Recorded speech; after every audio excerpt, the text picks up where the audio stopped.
записування. Okay, I think we can kick it off. So, good afternoon, everybody. Thank you for joining our first patron meeting with Euromaidan Press, where we get you in touch with incredible people from Ukraine that tell you incredible stories of our fight for survival, of our fight for victory.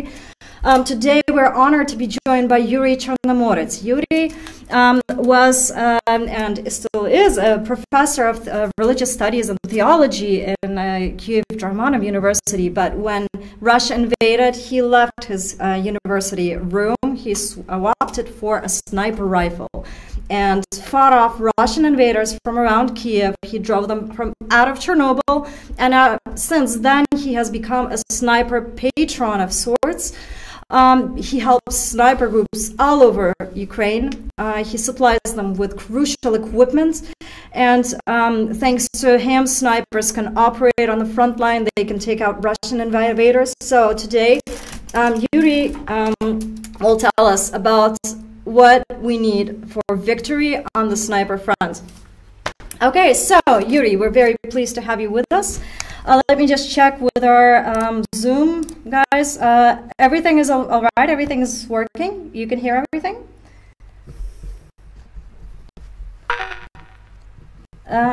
Can you see the video? Yes, everything's fine. Okay, you can see. Thank you. So, dear.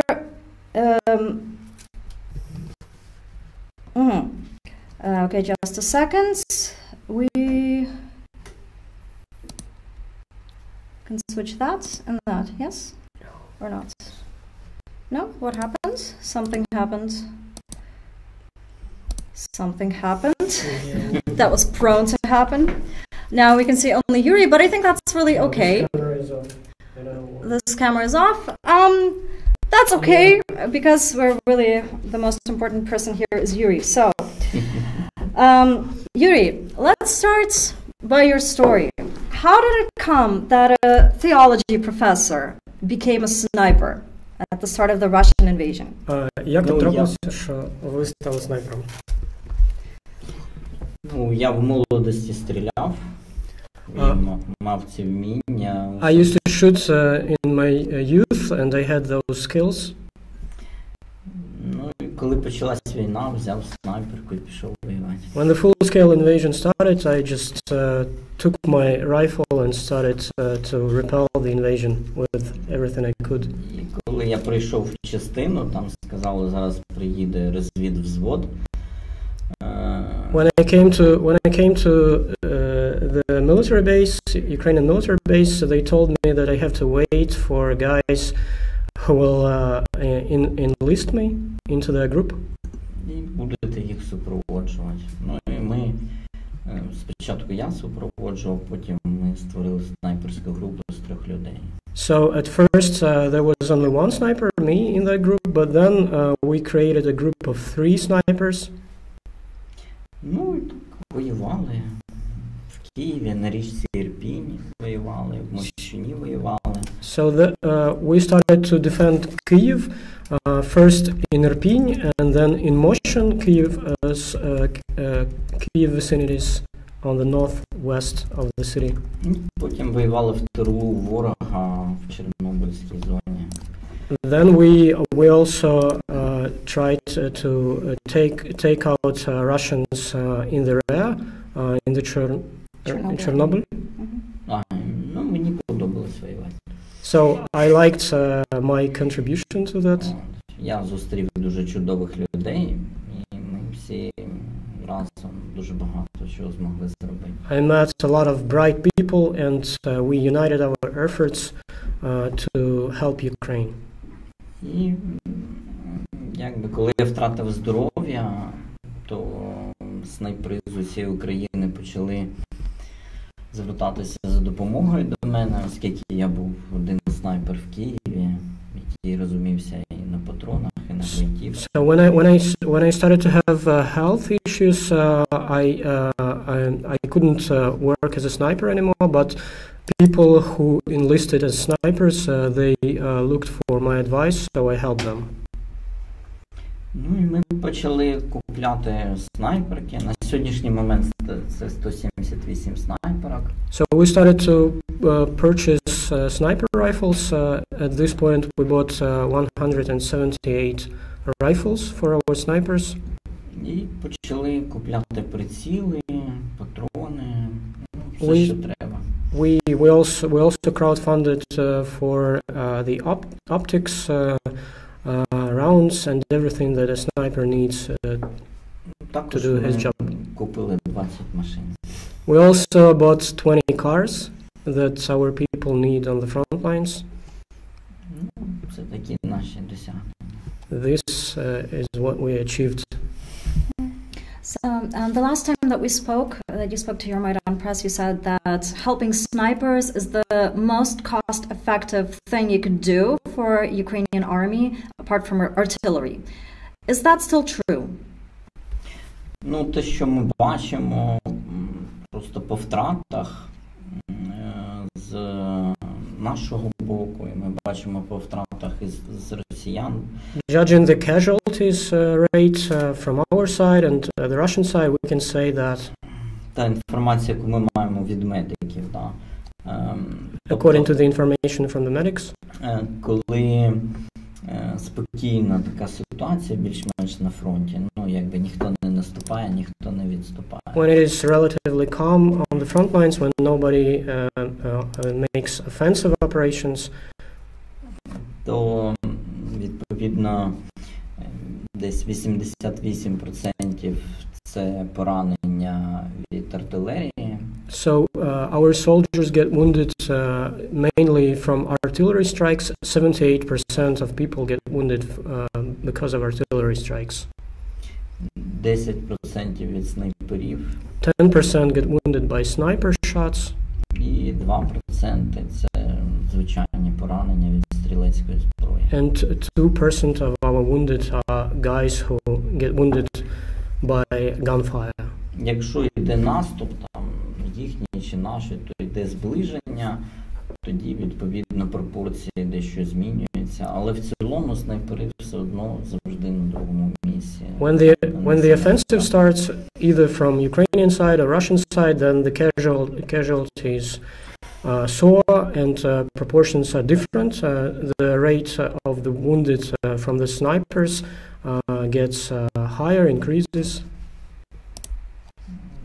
І тому снайпери дуже важливі, тому що чому вони важливі? Тому що якщо йде атака росіяни намагаються оточити наших. Sniper work is very important, especially when Russians attack us and try to encircle us, then snipers come to the scene. То один з дієвих способів зупинити їхню атаку, коли не вистачає артилерії, кулеметів, це просто снайпери на пряму наводку, і відповідно дуже мало хто продовжує атаку, коли йде враження від снайперів. Звичайно, вони відкатуються назад. Snipers contribute greatly. They help to halt the advance of Russians when we lack artillery.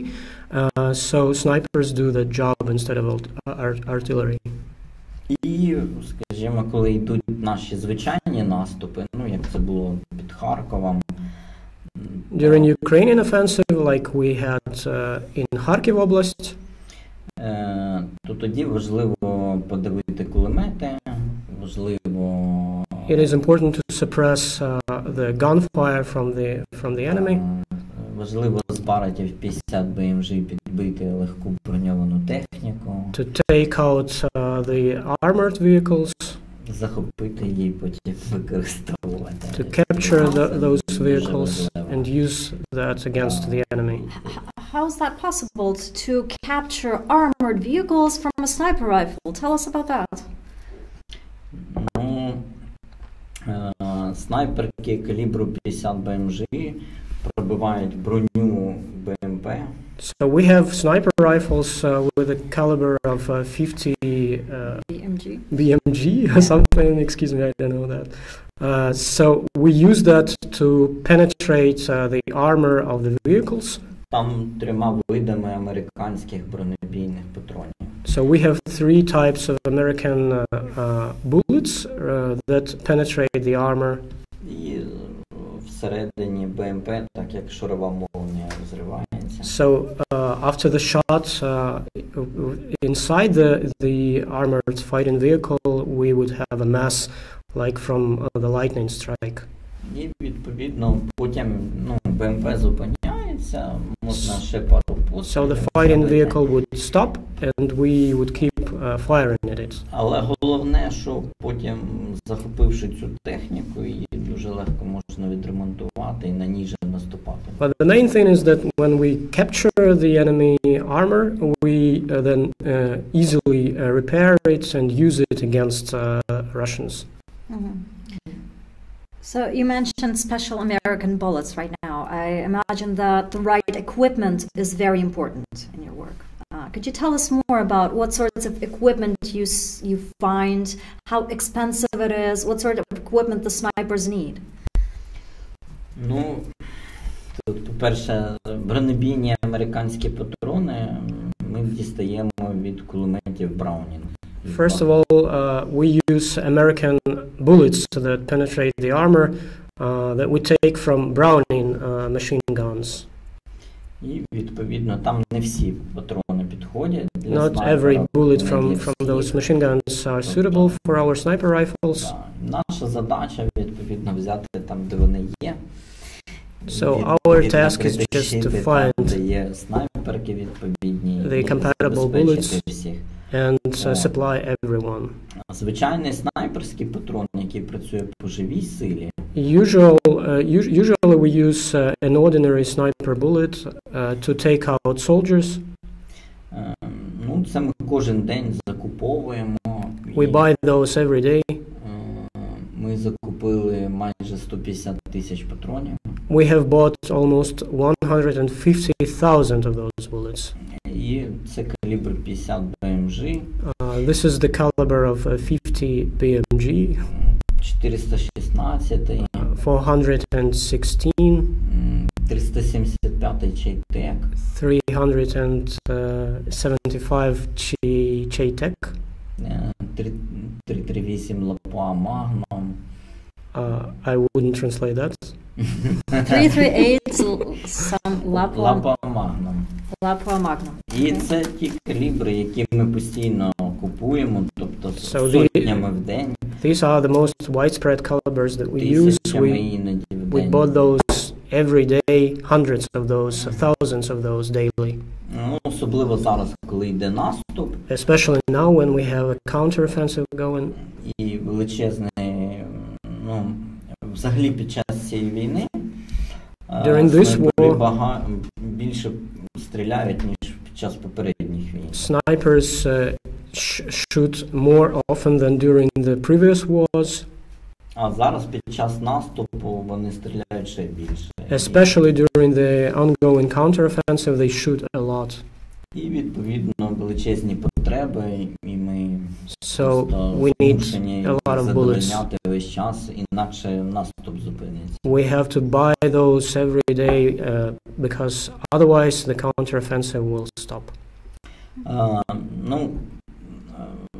Росіяни застосували суцільне мінування. Russians mined everything.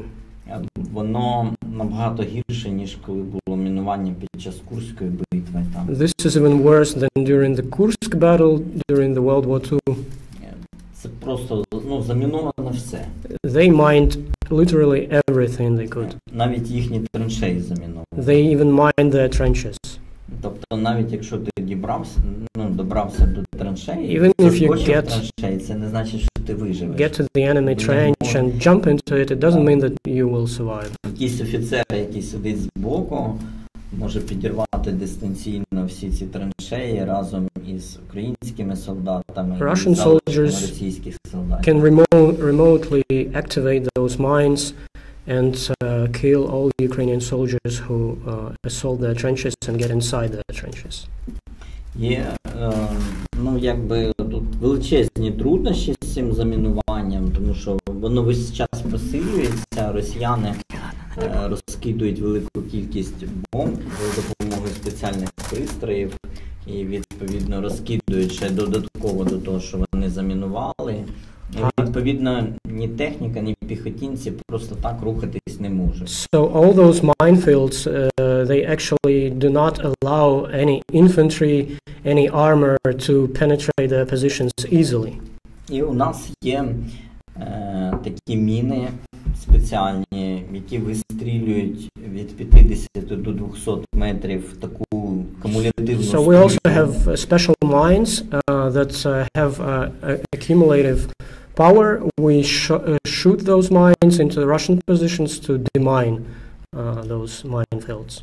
Да, і тут от вистрілюється ця струя, значить, виникає такий прохід, ну, звичайно, це до 200 метрів, і штурмовики можуть бігти по ньому. So usually those demining shots create some corridors which are 200 meters long, and our assault infantry can use it to penetrate Russian positions. Тому що всі міни, всі розтяжки, все підірвалося там. Because this demining tool helps us to clear all those mines, everything that Russians prepared to stop us. Але ясно, що ця дорога життя, вона прострілюється росіянами. But this road of life, as we call it, is also under Russian fire. І тому найближче до штурмової групи стоять снайпери, вони не дають росіянам підняти голови. That's why snipers are always close to assault infantry. They suppress Russian gunfires, make Russians keep low. Далі стоять кулемети, теж. Then we have machine guns that help us. Міномети, mortars, grenade launchers, everything works as one to suppress Russian fire. Вже далі на відстані 1,5 кілометра. And in the distance of 1.5 kilometers or something, we have танки, tanks, armored vehicles, everything that we can start, the engine of which we can start. Це дуже ефективно. That's how we grind through Russian defense, and it is a very effective way to do that. Ну, а друге, що коли ми захопили якісь позиції, so when we capture positions, це значить, що зараз будуть масовані контратаки росіян. That means Russians will start the massive counterattacks. І під час цих масованих контратак основні втрати росіян відбуваються зараз під час наступу. Those massive counterattacks of Russians, the Russian forces actually have the highest casualty rate. І під час цих контратак всіх відстрілюють, в тому числі снайпери дуже багато відстрілюють саме під час контратак. During these counterattacks, snipers work hard, taking out Russian soldiers day and night. І вони, знову-таки, під час цих контратак, вони самі ж на дуже замінованій місцевості дуже багато підриваються. The funny thing is that Russians also suffer from the minefields that they organized, because during those counterattacks they lose their soldiers who try to get over those minefields. Тобто зараз у бригад наступу є велика кількість поранених, да? So we have a lot of wounded, but Russian army bleeds hard. I've also heard that snipers are essential for the work of sappers during the counteroffensive. Could you tell a bit about that? How do snipers work together with sappers? Сапера. Ну, у нас якби всі снайпери Well, all our snipers повинні мати другу, третю професію. Must have another occupation. І от зараз, наприклад, перед наступом they usually can do a lot of things. Треба було, значить, по-перше, розмінувати проходи.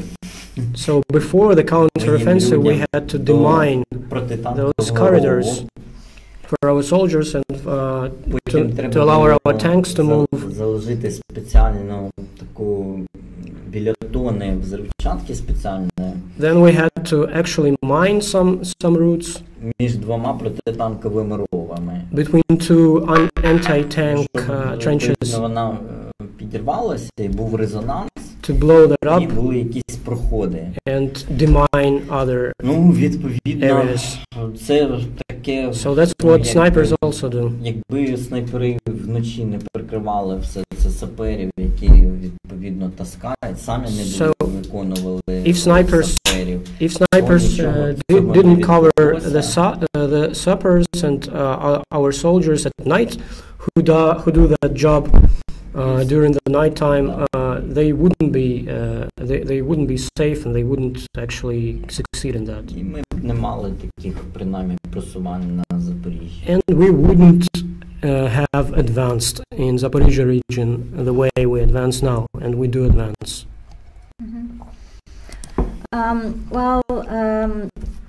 On your Facebook page and your Twitter page,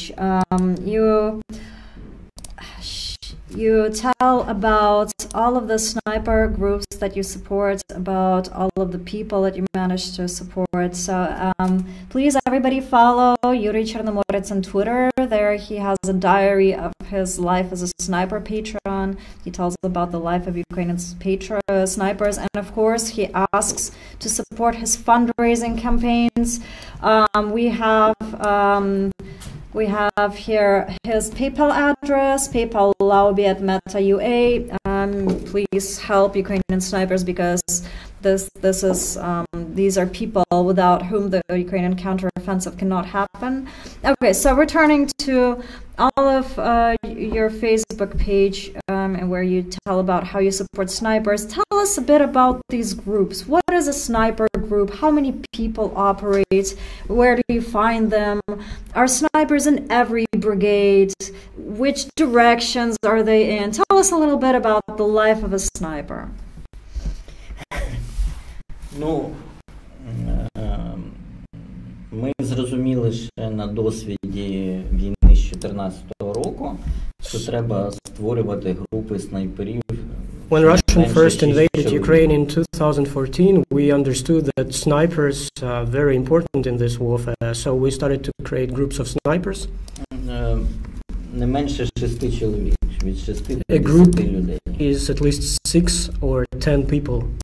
І, скажімо, кілька з них це гвинтівки 50 БМЖ. Some of them use rifles with a caliber of 52 BMG.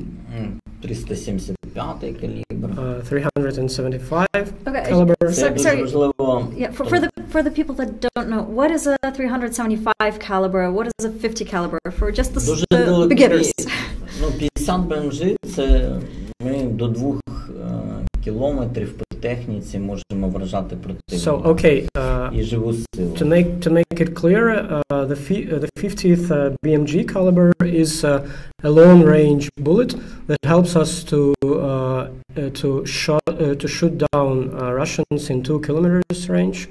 А 375-й калібр це в нас 3 кадекси 375-го. And 375th caliber allows us to це можна до 3 кілометрів вражати живу силу противника. To shoot Russian soldiers within 3 kilometers range. От на минулому тижні у нас були попадання, це в полковника на 2600, він їхав в машині. Last week we took out a Russian colonel who was almost 3 kilometers from us. І через річку попали в російського полковника на 2800. And we also took out a Russian colonel across the river within a distance of 2 kilometers and 600 meters. І, ну, взагалі, під час цієї війни із кадекса 375 у нас були враження і на 3 кілометри. So during this war we used this caliber 375 to shoot Russians within a 3-kilometer range. Тобто ми допомагаємо дуже талановитим людям. We help talented people to realize their potential as snipers. Від 5 до 15 років професії. Some people are doing that have been doing that for 6 or even 15 years. Ясно, що з цієї зброї вони можуть максимум вижити. So they try to squeeze everything they could from the weapons they have.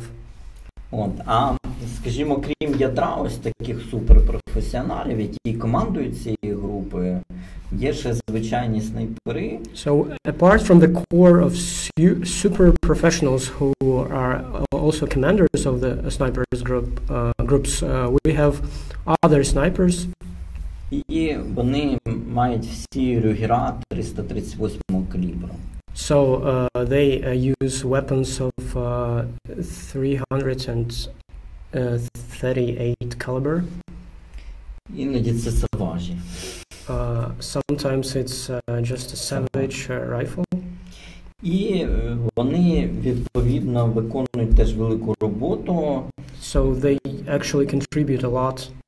Всі вміють на 1,5 кілометри стріляти. Everybody can take out targets within 1.5 kilometer range. Ми стараємося до 2, щоб вони могли стріляти. But we try to teach them to take out Russian soldiers within 2 kilometers at least. Ну і дуже важливо, що вони стріляють не тільки в день. It is very important that they actually shoot during daytime and during nighttime as well.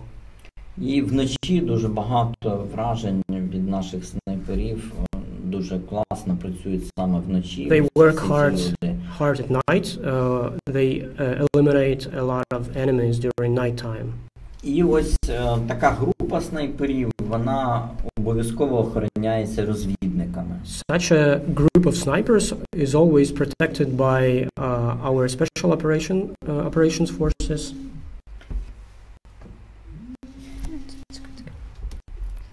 І вона обов'язково супроводжується дронами. 1 або 2 дрони завжди є в такій групі. So such special operation forces who protect our snipers group, they also use drones, at least 2 drones, recon drones in their they are using. І, звичайно, 2 гранатометники, 2 сапери. So we also have 2 sappers and 2 guys who use grenade launchers. Відповідно, така група, вона може виконувати величезну кількість функцій як на самому фронті. Such a group can actually do a lot of work, different work during the offensive, counter-offensive on the front lines. І на окупованій території. And also in the Russian rear on the occupied territories. Тобто у нас були випадки, коли така група з 30 людей уходила в далекий рейд. We had times when a group like this, 30 people in a group, made raids inside the Russian controlled territories. І снайпери знімали охорону мостів. So the snipers took out the guys, the Russian soldiers who protected the bridges. Підривали ці мости. Blew up the bridges. Це ламало російську логістику. Which destroyed Russian logistics in those sectors. Відстрілювали російських танкістів, коли вони обідували. We also shoot Russian tankmen during their dinner breaks. І або підривали танки. Or blew up the tanks. Або приїжджали на цих танках вже до нас назад. Or captured those tanks and came back to our positions on those tanks.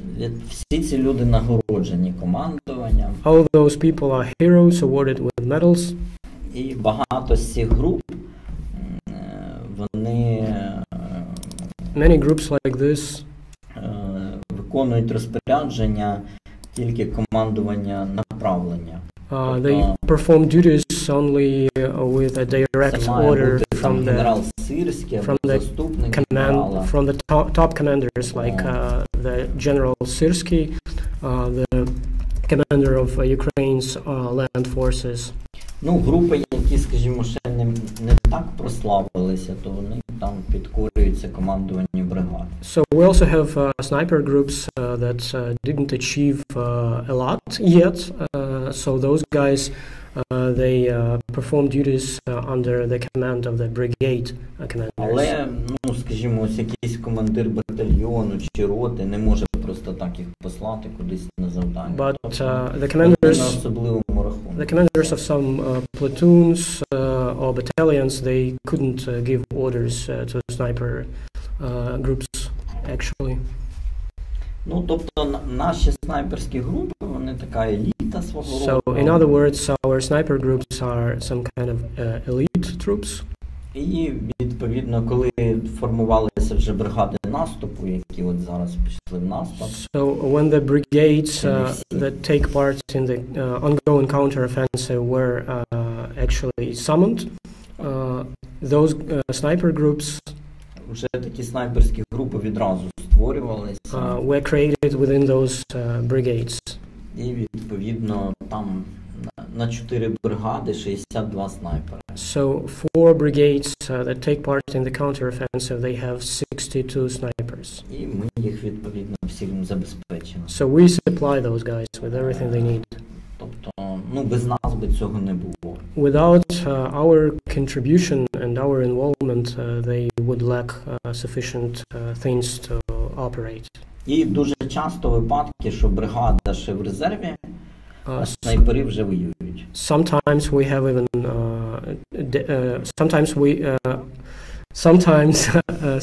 our sniper teams do not have everything they need. They are in reserve, technically, but they are on the front lines and take part in the counteroffensive, in fact.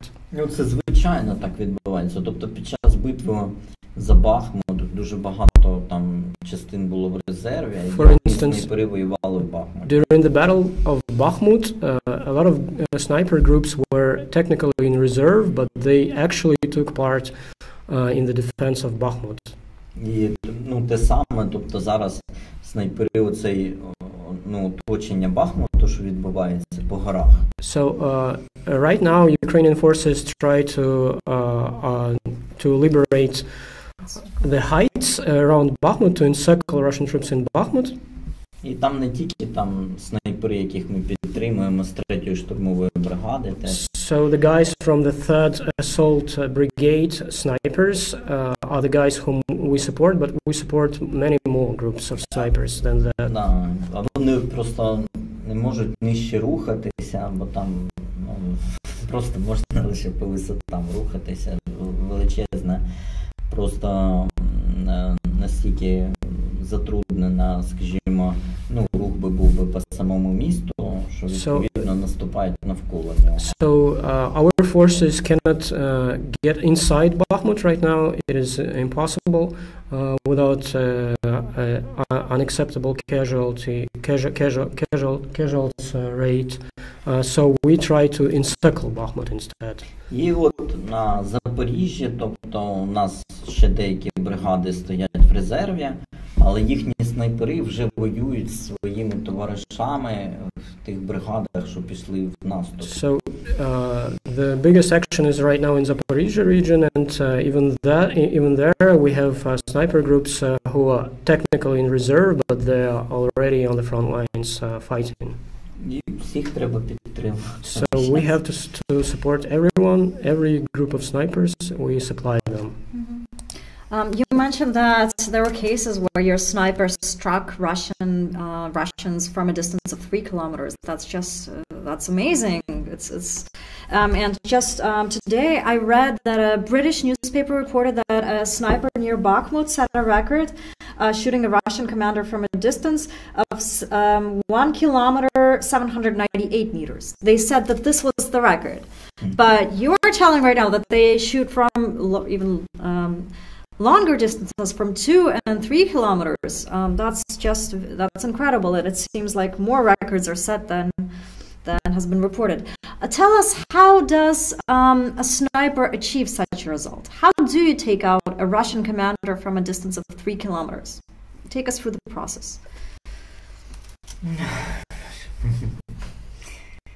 Well.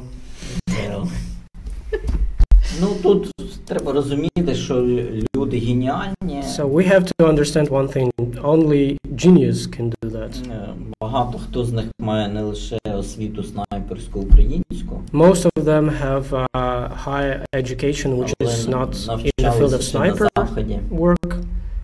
They actually have Western education as well. У мене є люди, які воювали в Ірану, в Афганістані.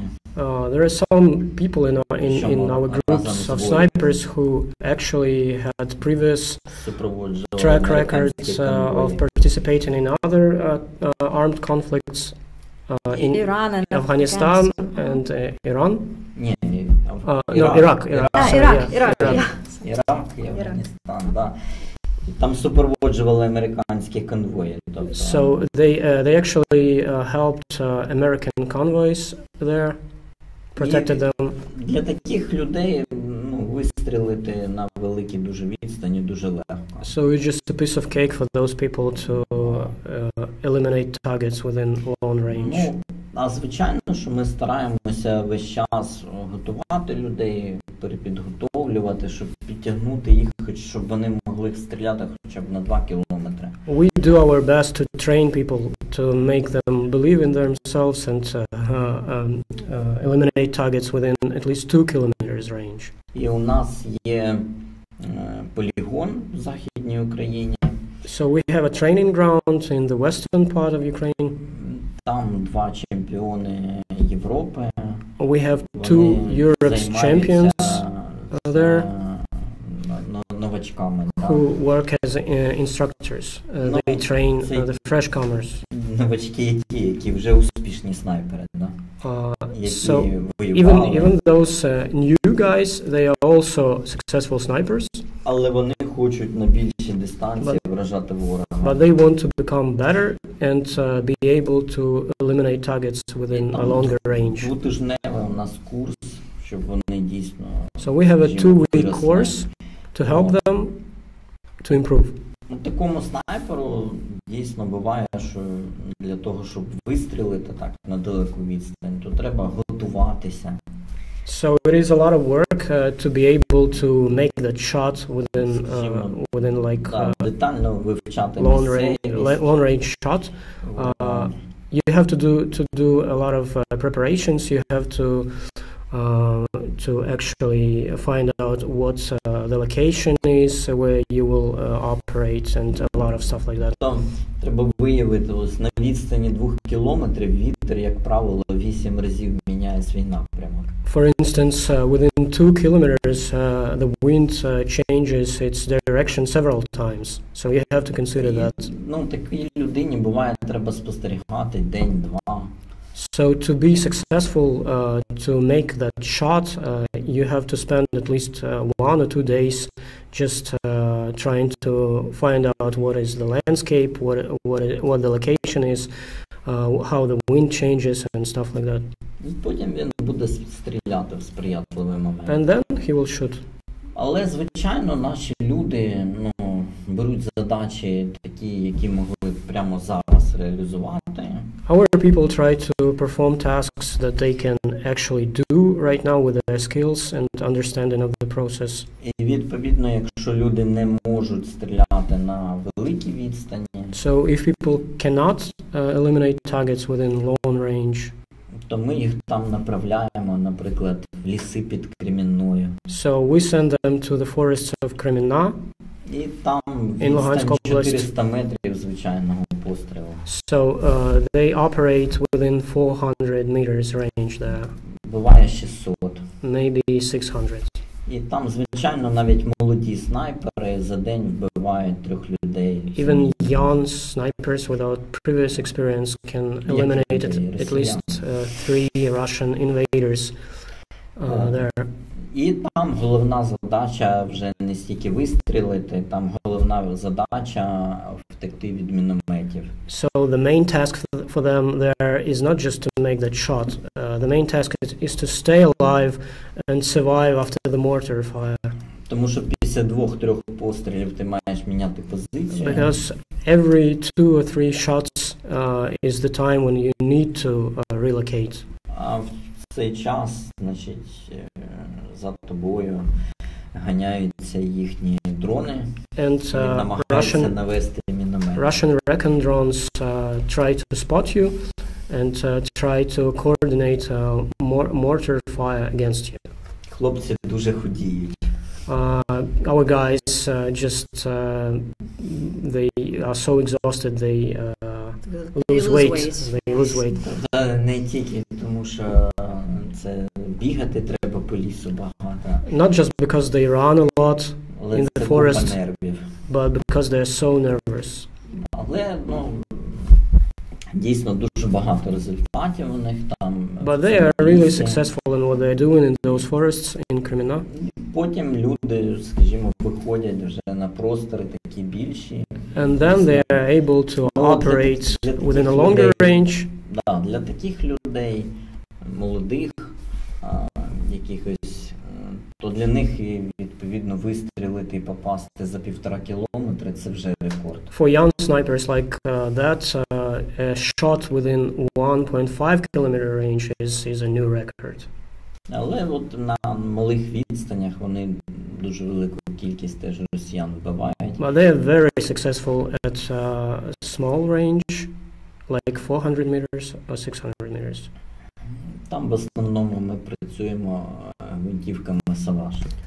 We usually use rifles Savage, something like that.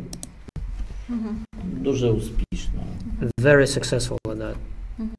So, how do you spot a Russian commander from 3 kilometers? Yep. How do you spot a Russian commander? Як ви цього командира за 3 кілометри змогли взагалі знайти? Як можна побачити? Побачити. У нас дуже хороша оптика. We have very good optics. У нас труби є. We have those, we call those tubes. У них кратність на 60. Можна взагалі бачити, побрилася людина чи ні. They help us to even see if a man has shaved or not. Really detailed image. Да, дуже хороша. І у нас, відповідно, хороші снайперські приціли. And we have good optics for sniper rifles. Sights for sniper rifles. І, відповідно, Найфорс, Марк Genesis, Марк 5, Люполь. All those names of brands which we don't understand. Ні, ну що. І, відповідно, тут не тільки можна вразити там до 3 кілометрів людину. So we actually can eliminate a target within 3 kilometer range and more than that. Але дуже важливо, що завдяки, наприклад, цим прицілам можна провести ефективну розвідку. Those sites help us to do recon, effective recon. Коли був контрнаступ оцей під Харковом. During our successful counteroffensive in Kharkiv Oblast in autumn, у нас одна група від Святогірська one of our sniper groups moved from Svetohirsk через заповідник through the National Reserve Park і забралася на скелю. And climbed on the cliff. І там вони на 6 кілометрів подивилися, як росіяни укріпилися навколо 3 сіл. And they could see within the range of 6 kilometers how Russians fortified their positions around one of the villages. А це була їхня основна позиція перед Лиманом і Ямполем. There was the main Russian fortification near Liman and Yampil, which Ukrainian forces had to liberate. І росіяни розслаблені. And Russians were relaxed. Видно, де їхні кулемети. We could see everything. We could see the minefields. We could see the machine guns. They were just walking around. І, відповідно, вони дивляться, що раз немає дронів, то, відповідно, нас ніхто не бачить. So the Russians think that if there are no drones around, nobody actually monitors what they're doing. But the snipers did. А снайпери, скажімо так, повністю змалювали позицію, розробили маршрути, якими батальйонні групи могли зайти. But our snipers actually saw everything, so they gave us detailed information and gave our battalions information how to penetrate Russian positions. І, відповідно, тоді очолили ось ці 3 колони, які несподівано взяли 3 села. So that helped us to liberate the territory in that area. І от тут важливо, дивіться, тобто, коли брали ось перед цим село, то були дуже великі втрати. And when they took positions before this village, there were many losses. We had a high casualty rate before. А тут 3 села, де була їхня основна лінія оборони, їх взяли миттєво за півгодини. But in this case, we actually liberated 3 villages within just half an hour without casualties at all. І були тільки 3 поранених. We had only 3 guys wounded. Тобто, розвідка – це взагалі основна користь від снайперів. Recon is very important, and that's what snipers do. І, відповідно, в цьому плані снайпер – це такий головний помічник командира. So, in this case, sniper is the main assistant of the commander who plans the operation. Він може все, скажімо, помітити, що відбувається. He can monitor any activity. Підказати, як реагувати. He can help the commander to introduce amendments into the plans, to make those plans work. І у нас були випадки, коли командир снайперської групи просто брав командування на себе на полі бою. So we even had sometimes the snipers, sometimes our snipers actually became commanders on the battlefield because they had more information than commanders. І, відповідно, так було під Гуляйполем. Тобто, коли росіяни, у них була 6 атак за 20 годин. In Zaporizhzhia Oblast, when Russians attacked our positions 6 times during an hour. І голова снайперської групи, він просто командував артилеристами прямо he just took over the command of artillerymen. Всією, власне, 57-ю бригадою, там the entire 57th brigade. І він прийшов потім в штаб вночі. He just came to the headquarters at night. А командир бригади говорить, я тобі можу дати Героя України. And the commander of the 57th brigade told him that, man, you are a hero, you saved us. Так би ми відступали взагалі там до Дніпропетровська. If not your contribution, we would have to actually retreat. Вот. І він говорить, не треба Героя України, подаруйте танк. But our sniper said, I don't need a medal, I just need a tank, give me a tank. І танк подарували, трофейний танк. So they actually gave him a tank that was captured from Russians. Oh, wow. Amazing. Okay, but let's say you're a sniper who wants to take out a Russian commander. How do you select that commander from the group? How do you know who is the commander in the group? Це дуже досвідчені люди, деякі офіцери, деякі... So those people are very skillful, experienced. Деякі просто сержанти. Some of them are officers, some of them are non-commissioned officers, like sergeants.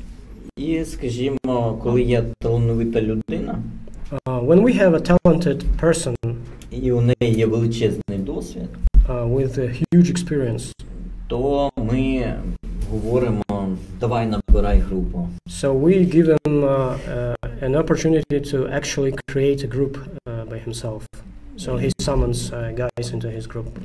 Тобто тільки 2 із них на момент, коли я починав допомагати, мали свої вже групи. Only 2 snipers whom I started to help to crowdfund and supply them, they had groups available already. Others have to create those groups from the scratch. Так, скажімо, третій якраз набирав групу. The third Можливо, би її sniper створив, можливо, б ні. just started to create that group, От. А всіх інших ми підштовхнули. and other people, they didn't have any groups, so we just pushed them in that direction, so they started to create those groups. Ну, тут були три мотиви. We had three reasons to do that. Перше, що якщо є ось такий досвідчений командир і є група, First, 6-10 людей, if you have an experienced commander and there is a group of 6 people, то тоді новачки, які приходять, вони виживають.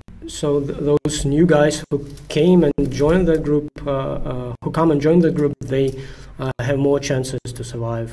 Це нам дуже вигідно, як це не цинічно звучить. This is actually beneficial to us. I may sound cynical here, but that's the way it is. Це дуже великий час, це великі ресурси підготувати снайпера. Because it takes a lot of time and resources to actually train and prepare a sniper. І у нас були випадки, коли, скажімо, люди, які от на полігоні під час навчання були мега успішні. Sometimes we even had people who were really successful at the training ground, but І вони виходили вдвох з калібром 338 воювати. but then Через добу їх привозили вбитими. when they arrived to the battlefield, they just couldn't survive even one day. У росіян самих сильна снайперська школа. Russians have a strong sniper school themselves. І розроблені методи контрснайперської боротьби. They have counter-sniper measures which they abide by. Шанси, скажімо, бути ефективним тільки якщо ти в складі ось груп. Шанси вижити, якщо ти в складі груп. Can be effective and you can survive only within a group of snipers. Тому що необхідний досвід, який під час навчання не добути. Because you have to get that experience which you can't get at a training ground. Ми просто ось змушували досвідчених снайперів створювати снайперські групи. So we actually made those experienced snipers to create groups just to help our guys to learn and survive. Друге, яка ефективність? Тобто ми подивилися статистику. And the effectiveness according to the statistic data Якщо просто молодих снайперів shows that послати парою, if two young snipers just go out there to the battlefield, результати. We would have less effective work. Ми вводимо їх в бій в складі ось такої снайперської групи. But when they when they take part in a sniper's group, the results are different. Просто в 10 разів більший результат. Tenfold better. І це вражаюче. This is impressive. І тому ми спеціально ось культивуємо снайперські групи. We actually pay attention to creating those sniper groups. В українській армії є книжечка 2011 року. In Ukrainian army we have a textbook that was written in 2021. По результатам ось цієї малої війни з Росією. Which was based on this previous war with Russia before the full-scale invasion. Що треба створювати такі групи. And even in that textbook, they clearly state that we need to create snipers group to be more effective. Дві речі, тобто врахований досвід ось війни з 14 року по 21. So that book is based on the experience that our army had within 2014 and 2021. І врахований досвід американських снайперів, сил спеціальних операцій. And also the experience of the American Special Operation Forces snipers. І відповідно ми не знали, що є ця книжка. But we were not aware of that book. We didn't know anything about it. І коли ми у квітні 22-го року почали створювати ці групи. And when we started to create snipers groups in April 2022. Ми діяли стихійно. That was very chaotic, and we didn't have enough information. Ми бачили, що це ефективно. We just did what we thought was effective. Люди виживають. Judging based on the rate of survivors. Люди не дають оточити батальйони цілі. When people do not allow Russians to encircle their battalions, that's effective. У мене група з 10 снайперів в 95-й бригаді. We have a group of батальйон в 600 людей. 10 snipers in the 95th Brigade who actually saved how many people? 600 людей. 600 guys from our 95th Brigade from encirclement. From encirclement and actually death. Це результат одного дня їхньої роботи. 600 людей спасли. That's just the result of one day of work. They saved 600 people. Треба створювати ці групи скрізь. So that's how we realize that we have to create those groups everywhere and we can. Да. Потім мені присилають книжечку, що подивись, and then somebody just sent me that book and everything was written in that book already. But I didn't know that. Да, це було дуже весело. It was funny that we came to that because we were just experienced. Ну і ми стараємося відповідно до цього часу, щоб цих груп ставало все більше і більше. So we try to do our best to multiply those groups and to widen those groups to make more groups of like that. Тобто ось одна з груп ми з 6 людей розширили до 62. We enlarged one of the groups from 6 people to 62 people. Там багато груп таких. We have many groups, subgroups like that. І вони працюють всі дуже ефективно. And they are very effective. Ми відповідно намагаємося всім забезпечити. So we do our best to supply everyone with everything they need. А коли вже, скажімо, такий снайпер-одиночка, but when a sniper works alone or a couple of snipers are working in a team, хоче вона нашої допомоги, and they want our help, ми кажемо, це в другу чергу, почекайте. We say, hey guys, sorry, but our priority is group. Якщо будуть якісь ресурси, we ми відповідно вам теж allocate resources to those groups, but we also will help you if we have any resources. Ми таких людей, скажімо, ми підтримуємо, якщо це we support people like that, those snipers who work alone, if they are somewhere in hotspots like Bakhmut, або інше важке місце таке. Or other places where the тоді ми підтримуємо їх теж, тому що у нас не вистачає совісті і серця відмовити. We just cannot refuse to help them. Хоча ми розуміємо, що один або дві людини це неправильно. But we understand that it's not right if only one sniper or two snipers are working in a team. We need to have a group. Треба було б 6 хоча б. At least 6. Tell us who makes a good sniper. Who makes? Із кого гарний снайпер виходить? Які вимоги до людини? Це треба народитися снайпером. You have to be born a sniper. У нас хороші снайпери з тих, хто воював з 2014 року. We have good snipers out of those guys who actually took part in the war since 2014. Хороші снайпери із We have also good snipers who previously were hunters. Мисливців. Дуже хороші. Hunters are usually good snipers. І тільки на третьому місці спортсмени. And then after hunters and experienced snipers, those guys who were sportsmen.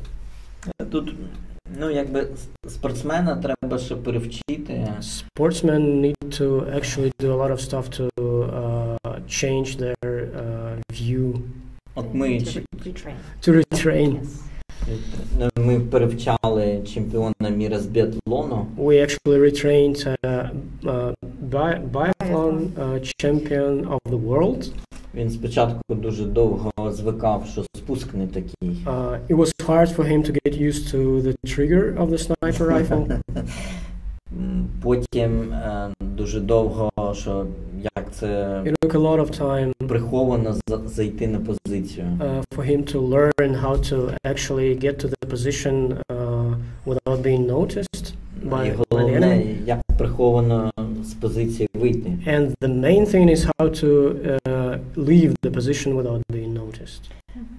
Більшість малодосвідчених снайперів загинули, виходячи з позиції після роботи. Most snipers with little experience actually got killed during leaving the position. І успішний снайпер, A це successful відповідно sniper 20% вміння стріляти. is just 20% of shooting ability. Це значить злитися з гвинтівкою, правильно дихати, When you правильно нажимати спусковий приціл. When your rifle and you become one, when you can breathe in the right way. 20% маскування на позиції. Other 20% is just camouflage, the way to guys try to hide from the enemy. 20% зайти на позицію. 20% is to be able to get to the position without being noticed. 20% це вийти з позиції. And 20% is to leave the position without І being останні noticed. 20% це його скіли як розвідника. And only 20% is the skills of a sniper as a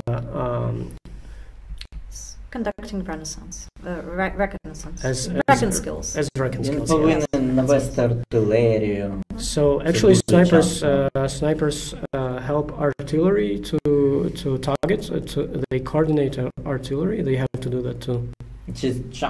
Дуже часто вигідно не стріляти, а саме попросити артилерію вразити цілі, які ти замітив. So sometimes it's better for a sniper not to shoot himself, but to do the recon work to help the artillery, to coordinate the artillery fire. В тебе повинно бути мислення розвідника. So you have to think like a spy, like a scout. Like a scout, yeah. І от тут, що ті, хто, власне, мисливці, їм все це легше, ніж спортсменам. That's what is easier to do for hunters than sportsmen.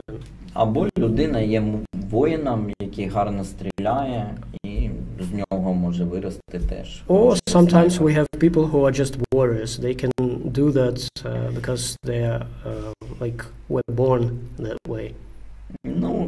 Скажімо, ще таке серед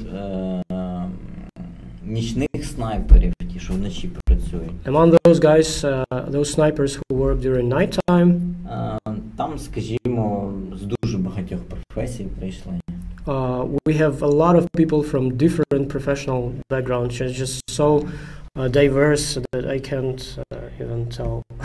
І відповідно є навіть ті, хто були журналістами. We even have journalists there. Соціальними активістами. Social workers, activists. І відповідно мають гроші напівавтоматичні гвинтівки. And they have the money to buy rifles. Хороші нічні приціли. And sights. І кожної ночі якісь групи ворога відстрілюють. But every night the enemy groups take them out. Там найрізноманітніший бекграунд. Yeah, they have different background, but і now they're серед цих людей більше дівчат. And we have more girls among those snipers than guys. Тому що серед цих далекобійників among those long range snipers у мене тільки 3 дівчини. We have 3 girls. А от серед цих нічних снайперів, but among those night snipers, їх там взагалі більше. Most of snipers are girls. І от ми їх теж підтримуємо в першу чергу. We supply them. They are our top priority. Тому що якщо у них є якісь потреби, when they need something, то поважаючи, що вони пішли захищати батьківщину. We respect their choice. They voluntarily joined the army, so we support them. Ми завжди даємо найкращі приціли. We always give them the best sights, the best rifles. Тобто ці дівчата можуть в будь-який момент звернутися, і вони can always address на us, першому місці. and we will always help them. They are our top priority.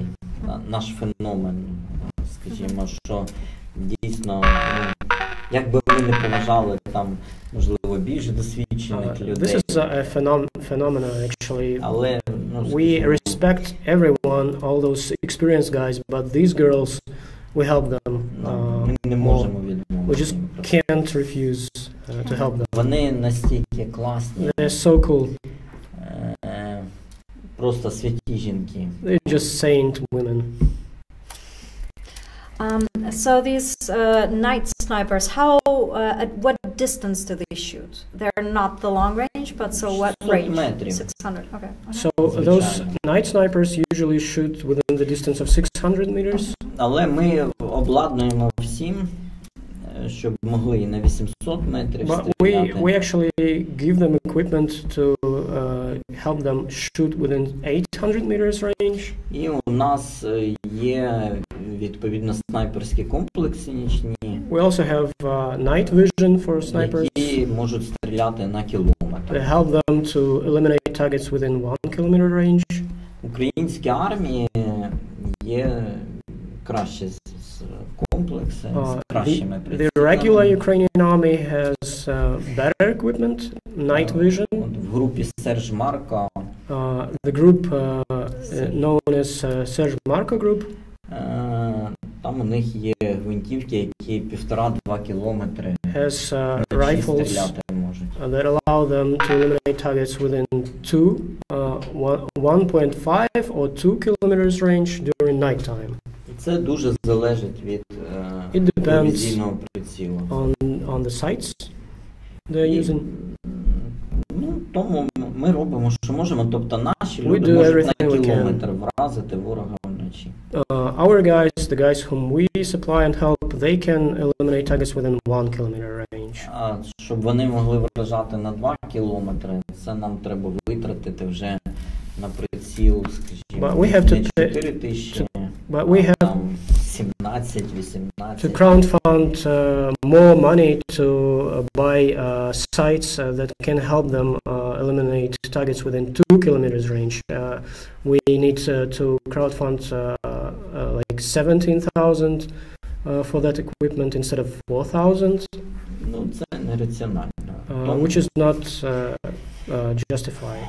Але от у нас в кожній групі обов'язково є But every group that we supply або телевізійні приціли на кілометр, які працюють. Has night vision that help them eliminate targets within 1 kilometer range. Або обов'язково є телевізійні насадки, які дозволяють вночі працювати. Night vision add-ons that help them to work at night.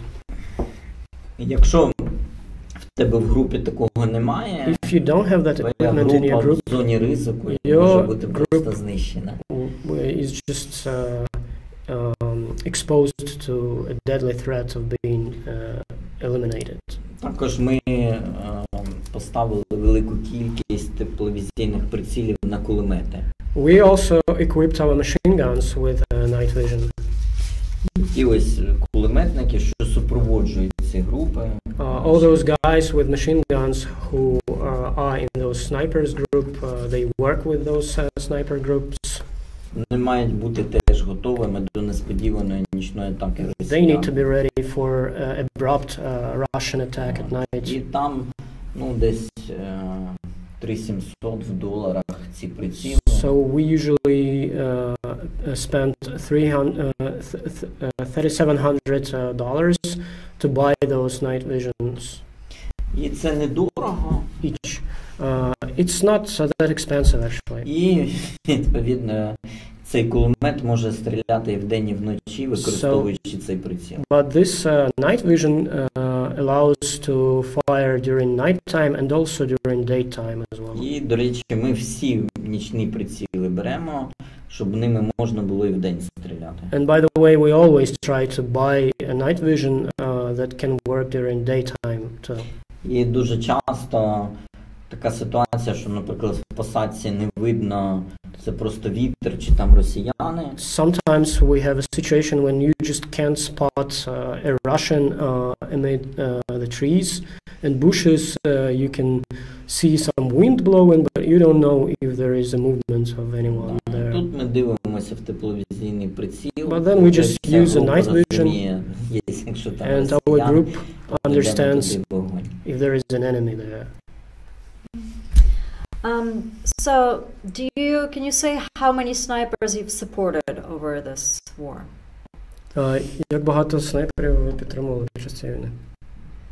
Ну, по-перше, ми First of all, 178 гвинтівок. we bought 178 rifles. По-друге, Secondly, ще сотня прицілів була дана. we bought at least 100 sights.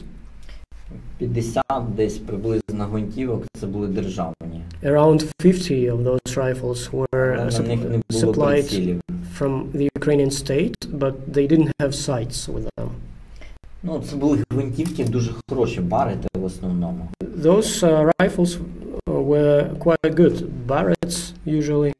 І ми на них давали приціли, і це So дуже ефективно. we equipped them with sights.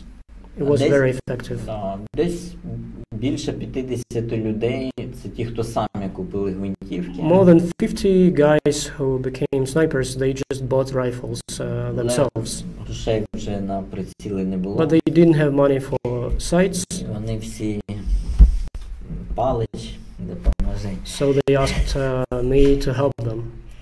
І відповідно також ми якби велику кількість людей навчили. We trained a lot of people too. От. І якщо так брати, то відповідно ми допомогли не менше ніж 400 людей, може і навіть більше. We helped more than 400 people. Ну що, дивлячись, що як рахувати. So it is hard to say because it depends on how we calculate that. Я все записую. I write down everything. Але рахую приблизно. But when I calculate, it's just я вже забув, що я людині дав приціл. Sometimes I even forget that I already gave a sight for a guy, so I contact him to give him a sight, and he has one already. От, ми так от працюємо весь час. We have a lot of work. 7 днів на тиждень. We work 24/7. От. Ми закуповуємо гвинтівки тут в Україні. We buy rifles in Ukraine. Те саме з оптикою. And sights too. І те саме в Європі. And we also buy rifles in Western Europe, outside Ukraine. І відповідно весь час обладнуємо снайперські комплекси. So we keep working to improve those sniper rifles. Дуже часто гвинтівка не покаже, на що вона здатна. Because often a rifle will not show you what it is capable of. Якщо з нею не попрацювати. If you do not work with that on the battlefield. Їдемо до майстрів. So we address professionals. І це від 2 днів до тижня. To remodel those rifles, and it takes at least 2 days or a week to do that. Гвинтівка стає довершеною. Then the rifle gets better. І вона показує свій максимум. And shows its maximum. Тобто, мені часто кажуть, наприклад, Ruger 338. Sometimes guys say, hey, we need a Ruger 338 rifle. Це тільки 1,5 кілометра. With a range of 1.5 kilometers. Ми їдемо до майстрів разом So we go to the professionals. З усіма. We take everything sights, silencers, so they deconstruct those rifles, assemble them again. Іде спеціальний патрон саме під Рюгер. They pick a special bullet for that Ruger rifle. Людина потім раз і на 2 кілометри. And then we have a guy who just shoots within 2 kilometer ми range. вижимаємо з гвинтівки So we максимум. squeeze everything we can Вона from повинна those бути rifles. максимально ефективною. The rifles should be as effective as we can get. Це займає дуже багато часу, It але takes a lot of воно time, a lot of effort, but it's worth it. Okay, so we're coming to our final question.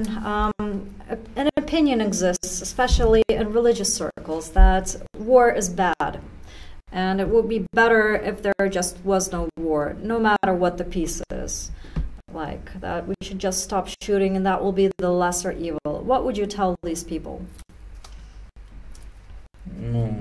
Ми хочемо зупинити сучасну So that's what we do. We just want to stop this war. Ми хочемо миру. We want peace. Ми не хочемо війни. We don't want war. І якби російський фронт розвалився, ми всі здалися. The Russian front collapses and they just surrender. It would be better. Ми докладаємо максимум зусиль. We do our best. Щоб у них стався морально-психологічний надлом. To make them collapse morally, emotionally. І ось ці сучасні фашисти капітулювали. So these modern fascists surrender. Я нагадаю, що в 17-му році російський фронт просто розвалився і пішов додому. I want to remind you Першої світової війни. During the First World War in 1917, the Russian front just collapsed and they just returned home and left their positions. І ось зараз ось ці західні ракети. And all those Western supplied weapons, missiles, and they exert enormous pressure on them. По всіх перемовинах ми чуємо, що це дуже на них тисне, що може прилетіти Хаймерс, We actually listen to the comms and we hear that they complain. They are afraid of Haimers, they are afraid of those missiles. І друге, що ми чуємо, що де з'являються снайпери, They also exchange complaints during their communication via communications. They say that they're afraid of snipers. Wherever snipers appear, вони зразу починають переговарюватися, як би втікти з фронту. They start talking to each other, just saying that, well, we need to leave the positions. І це для нас дуже важливо це. Тобто, it is very important to us. Західні ракети, all those Western missiles, відповідно сучасна снайперська зброя, modern sniper rifles. Це засіб переломити ситуацію. This is a tool that helps us to change the situation. А це необхідно зробити, бо якщо війна затягнеться, війна між Іраном і Іраком, if the war gets на long, довгі роки, if this war is for years, сценарій, який нам необхідний. Like the war between Iraq and Iran, it is not the scenario we want. Там була війна 9 років велика. Between Iran and Iraq, they had a war that lasted for 9 years. Millions of people died. Why do we need a war like that in Europe? I don't understand. Треба, щоб війна закінчилась цього roку. We need this war to stop this year. І один з засобів тиску one of the на росіян, tools that helps us to achieve that, to pressure on them, is the work of our snipers. Росіяни вірять в свою пропаганду. Russians believe their propaganda. І відповідно вони такими варварами стали під впливом цієї пропаганди. I think they became those barbarians under the influence of their propaganda. Нереально, куди б не приходять, хочуть руйнувати, wherever they come, they want to destroy and kill.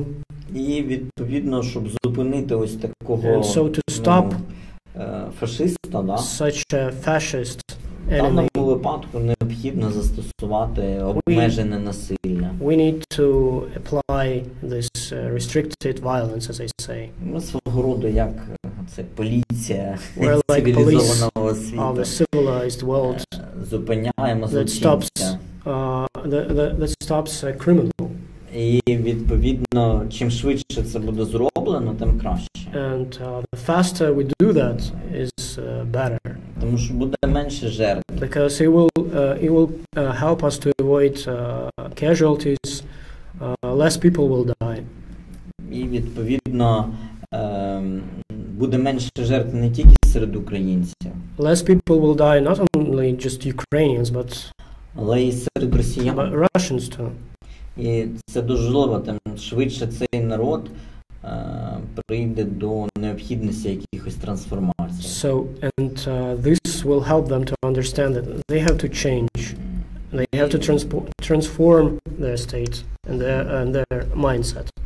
Це дуже важливо, тому що This is very important. З них не буде вже якогось народу схожого на німців, так? Because Russians will never become Germans. They will be different.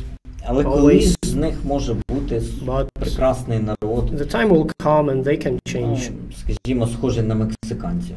They can actually become some peaceful nation, like Mexicans, for instance, anyone. І от, тобто, своєрідні люди, там, з своїм духом, своєю національною кухнею, своїми So they can have their традиціями. national cuisine, their traditions, everything they love. Але які не думають нападати на цивілізований світ. But attacking other countries wouldn't be a part of their culture anymore. Це дуже важливо, якби, щоб вони пошвидше прийшли до такої нормалізації. So they have to come to that by losing. І відповідно снайпери це засіб So snipers help підштовхнути їх us до того, to push що them в in that принципі direction. ми багата країна. So they have to understand that they are a rich country. They don't need to attack anyone else. Ми могли б жити як в Саудівській Аравії. They can actually make this conclusion that they can live like people live in Saudi Arabia. They can be a Чому ми живемо? Wealthy nation. Чому б хоча б нам просто не пожити як нормальні звичайні? Why should we attack anyone? We just can live like a normal society without any aggression. Чому навіщо мучити себе, мучити інших? Why should we suffer? Why should we make other people suffer? Ситуація дійсно така, що That's what Russians не should лише ми think. жертва російської агресії, да? Actually, we are not a victim of Russian aggression. We are not the only victim of Russian Але aggression. сам російський народ But це Russian people are also це victims. така феномен. Це люди, що phenomenal. вражають самі себе. They just expose themselves to suffering. They can avoid that. Це треба зупинити. We have to stop that, and that's what we do. А зупинити це, щоб вони капітулювали. So they have to surrender to stop that. They have to lose. We don't have any other way to stop that. They have to lose. Okay, thank you very much for this detailed interview. And now the time comes for the people that are listening to us in Zoom, that you can also put your questions to Yuriy. Do we have any questions? Okay. Question, how do you get support? Buying ammunition daily? Is there no military supply? Чому ви самі купляєте всю цю амуніцію? Невже вас армія не допомагає вам? Армія теж робить дуже багато. There is a huge military supply, but we need more. Дуже часто створюється снайперська група. Very often we create a sniper group. І половину дає армія. And half of that is supplied by the Ukrainian army. В основному завдяки Байдену. Biden helps a lot. І половину даємо ми. And half of that is what we do. We supply those guys. Тобто завжди, коли є можливість, щоб це було забезпечено армією, а не нами. So every time the army can cover those expenses and supply those groups, they do that. Ми своєї допомоги не пропонуємо. We do not offer our help if they don't need it. Але там, коли вже видно, що держава не справляється, я не знаю з яких причин. Our state cannot supply all those groups. Суспільство. So the society takes part in that too. І Україна це яскравий приклад громадянського Ukraine is a bright суспільства, illustration how що effective обороняється. A society can be, a society that wages, that tries to defend themselves. У нас не тільки держава захищає. So it's not about the state that defends itself. The entire society takes part in that. We defend ourselves. Okay. Do we have any more questions? Guys, you can speak up or write your questions in the chat.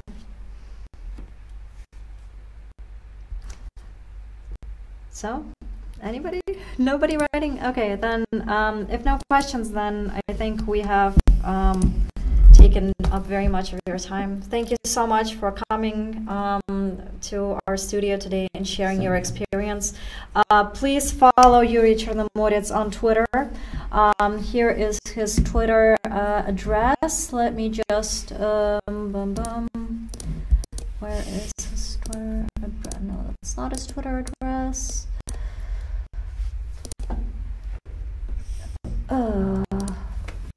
Okay, well, you can we will upload this video and you will find it there, but please support him on laubi@meta.ua. This is his PayPal address. There are always more bullets that need to be bought. So thank you very much for coming today, and we wish you all the best in your work and for Ukraine to win. Glory to Ukraine. Glory to heroes. Okay, and yes, and of course, Serge, don't go away. Today we were with you. Today, okay, come here. Your genius translator today is Serge Havrylets, and today with you was Alya, Shandra, editor-in-chief at Euromaidan Press. Thank you for tuning in. Thank you. Thank you so Thanks. much. Thanks. Thanks, everybody. Thank you, everybody. Thank you for. Yeah. Yes, thanks for supporting Ukraine and Euromaidan Press. Bye-bye. Bye. Боже, ну Сергій, ти так класно перекладав? Реально, це просто дуже круто було. Почекай, але як це взагалі виключити тепер?